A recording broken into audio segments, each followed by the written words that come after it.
நண்பர்கள் அனைவருக்கும் வணக்கங்க. ஆடு வளர்க்குற பல பேருக்கு தெரியும், சாவு குட்டி போட்டால் அந்த ஆட்டோட நிலைமை என்னென்னு. ஏன் சாவு குட்டி போடுது? அதாவது தன்னுடைய கருப்பையில் இருந்து குட்டி வெளியே வரும்போதே இறந்து தான் வரும். இது எதனால் நடக்குதுன்னு பல பேருக்கு தெரியாது, பல பேருக்கு தெரியும். இது எதனால் நடக்குது? அந்த ஆடு குட்டியை அந்த சாவு குட்டி போட்டதுக்கப்புறம் அது படுற பாட்டையும் பின்னாடி அதுக்கு நம்ம என்னென்ன பண்ணணும் அப்படிங்கிறத பற்றி தான் முழுமையாக அந்த காணொலியில் நம்ம பார்க்க போகிறோம். காணொலியை முழுமையாக பாருங்கள், பயனுள்ளதாக இருக்கும். நான் முந்தைய காணொலிகளில் பதிவிட்டிருப்பேன். அதாவது செம்பறி ஆடை பொறுத்தவரை அழுகவும் வைக்கும், சிரிக்கவும் வைக்கும். இந்த பதிவு அழுக வைத்ததுக்கான பதிவு. என்னென்னா, இந்த ஆடை பொறுத்தவரை கிட்டத்தட்ட போன வருஷம் ஒரு குட்டி இருந்துச்சு. குட்டின்ற ஒரு மாத காலங்கள்லேயே இது மறுபடியும் சென்னையாயிடுச்சு, கிடா விரட்டி. இந்த மாதிரி ஏற்படும்போது ஒரு சில ஆடுகள் நல்லா சத்தாக சாப்பிட்டுட்டு நல்லா ரத்தம் ஊறி நல்லா இன்னொரு குட்டியை வயிற்றில் வளர்க்குறதுக்கு அது தெம்பாக இருக்கும். ஆனால் இந்த ஆடை பொறுத்தவரை அந்த தெம்பை இழந்துருச்சு. அது ஒரு காரணம், இந்த ஆடு குட்டியை இறந்து போட்டதுக்கு. ரெண்டாவது, கிடா அதிகமாக சண்டை போடும்போது இந்த சினையாடு உள்ள இடையில போனாலும் போயிருக்கும், நெஞ்சிலேயே அடிச்சிருக்கு. ஒரு கிடா இந்த ஆட்டை நெஞ்சிலே அடிச்சிருக்கு. அது ஒரு காரணம்.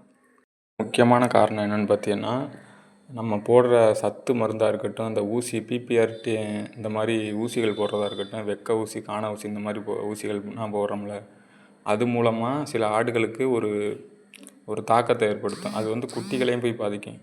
அதனால் இந்த மாதிரி குட்டி முழுமை பெறாமல் அந்த குறை குட்டியாக வெளியே தள்ளிடும்.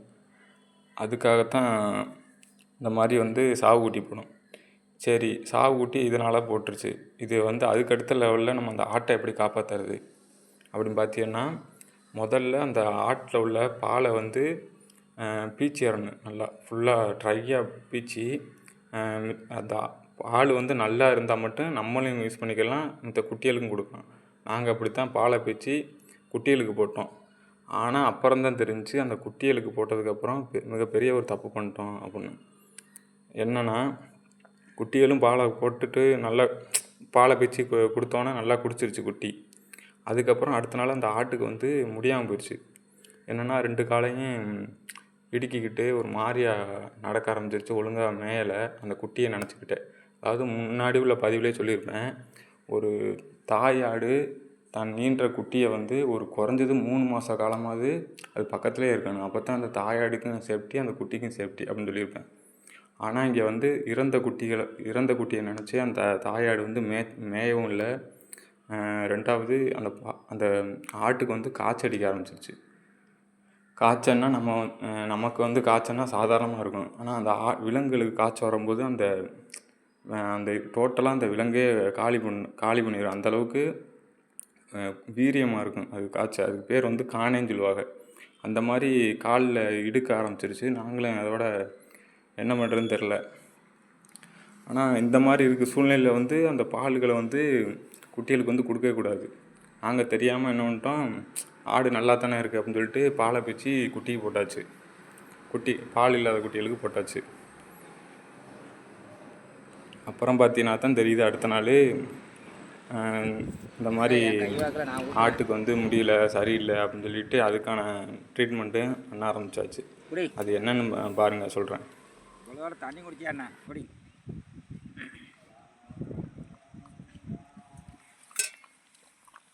அந்த கலக்கி வைக்கிறாங்க, இந்த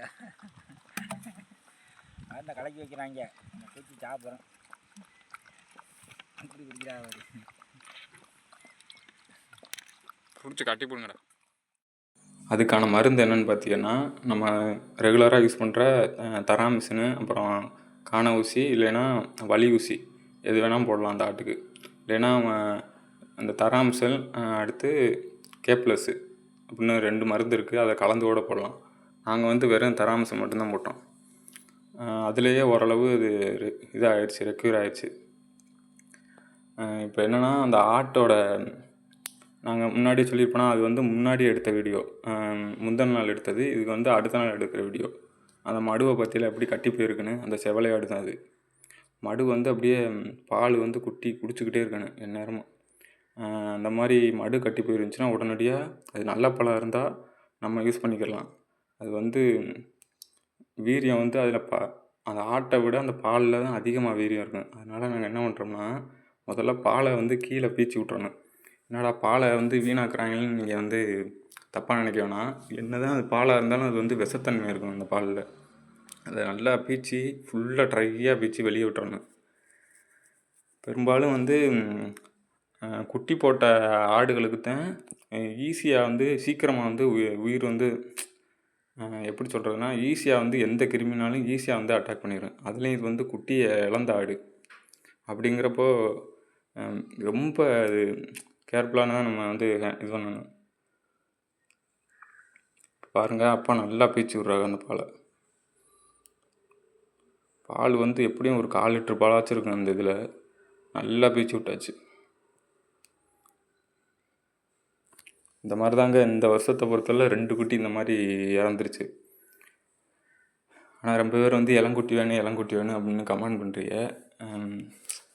அவங்க வந்து குட்டி மேலே உள்ள பிரியத்தால் பண்ணுறியா உங்களுக்கு தெரியாது, வாய்ப்பு இல்லது. இதுதான் காரணம். இதனால தான் கொடுக்க மாட்டோம் குட்டிகளை. அதாவது கிட்டத்தட்ட ஒரு 8 கிலோ 10 கிலோவுக்கு மேலே வந்தால் தான் அந்த குட்டியும் விற்கிறதுக்கு தகுந்தாப்பில் இருக்கும். அடுத்து நம்ம அந்த ஊசியை போட்டாச்சு. ஊசியை போட்டு விட்டான். அந்த எப்படி நடந்து போகுது பற்றில அது. அதாவது காண வந்தால் எப்படி முன்னத்திங்கால 2யும் இடுக்குமோ அதே மாதிரி இடுக்கிக்கிட்டு சரியாக மேயலை. இன்னொரு காரணம் ஒன்று இருக்குது. அதாவது சாகுட்டி போட்ட ஆடுக வந்து இளங்குடியை வந்து டக்குன்னு போடாது. இந்த ஆடு நாங்கள் வந்து போட்டுருச்சுன்னு தான் நினச்சோம்.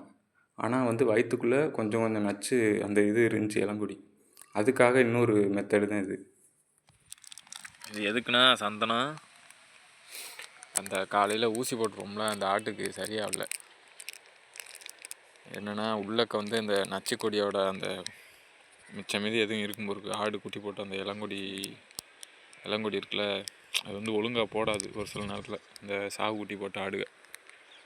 அதனால் இந்த சந்தனத்தை கரைச்சி உள்ளே ஊற்றுனோம்னா அப்படியே வெளியே வந்துடும். இது எப்படிப்பா அது வெளியே வரும்? இந்த சந்தனத்தை ஊற்றுனா எது வெளியே வரும்? வயிற்றுக்குள்ளே இருக்குமா? போட்டால் வருது கசடு. கசடு அது போட்டோம்னா கசடு வரும். அந்த கசடு இருக்குப்பா, அந்த இருக்குல்ல, அதான்ப்பா ஒரு மாதிரியாவே நிற்கிது அந்த ஆடு. பாட்டு கடை கிடைக்கலாம். என்ன பாட்டில்? இந்த கரைச்சி ஊற்றுறதுக்கா?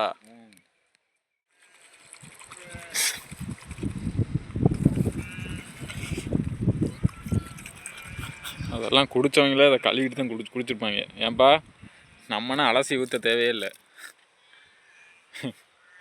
ஒரு சொட்டு விடாமல் குடிச்சிருப்பாங்க.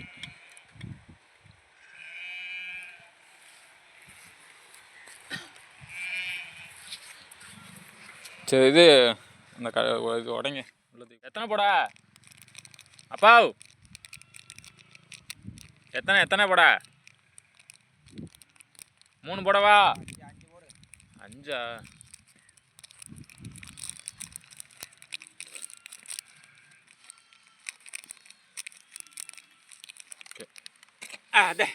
ஆடு தண்ணி குடிக்கல, ஒரு 2 மணிக்கு குடிக்குது. இல்லை போக மாட்டேங்குது. நான் போட்டுக்கிறேன், நீ போ. முன்ன அந்த அந்த ஆட்டு நடி போயிருந்தில்ல, அப்படி அந்த குளத்தை முட்டுக்கிற மட்டும் தண்ணிக்கு போகுது ஆடு. ஓடு போக மாட்டேங்குது பவுலில்.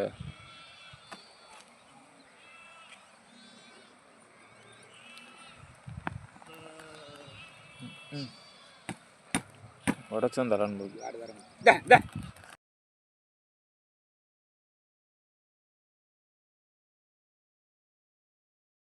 உள்ள தள்ளிட்டேன்.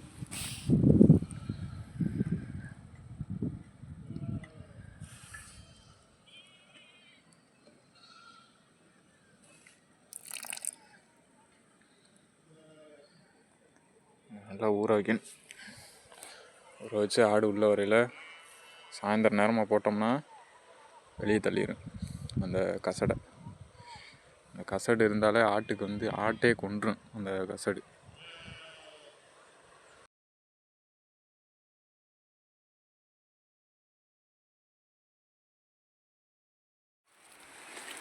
சந்தனத்தை போட்டாச்சு ஒரு வழி ஆட்டுக்கு.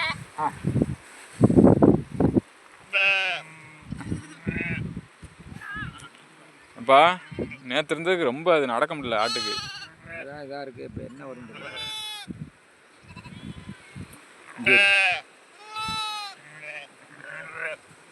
பாருங்களேன் அது ரொம்ப அது பாலை பிச்சு விடுங்கப்பா. நான் பிச்சு விடவா? எப்போ வாங்கிட்டு பால் நிறமே ஒரு மாதிரியா இருக்குது. பால் நிறம் நல்லா தான் இருக்குது. இந்த மாதிரி பீச்சு விட்றானு அடிக்கடி.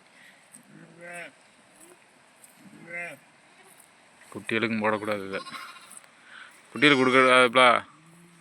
சந்தனத்தை போட்டுக்கிட்டு இந்த அதை போடுவோம் அந்த ஊசியை. போங்கட்டு காலை எடுக்க கூடாது. ஐயா ஐயா தொல்லை தாங்க முடியாது அந்த குட்டி அதில். ஆட்டை அங்கிட்டு பார்த்து நறுக்கணும். குட்டி பாலை கொஞ்சம் குறைச்சி கொண்டாங்க. பால் வேணாம். ஏன் கொஞ்சமாக கொண்டாங்க. சரி சரி. தாயில் விட போகிறோம்ல கொஞ்சம் மரக்கடிக்குது. நினைவுக்கு இதெல்லாம் நாளைக்கு தாயில் விட போகிறேன்.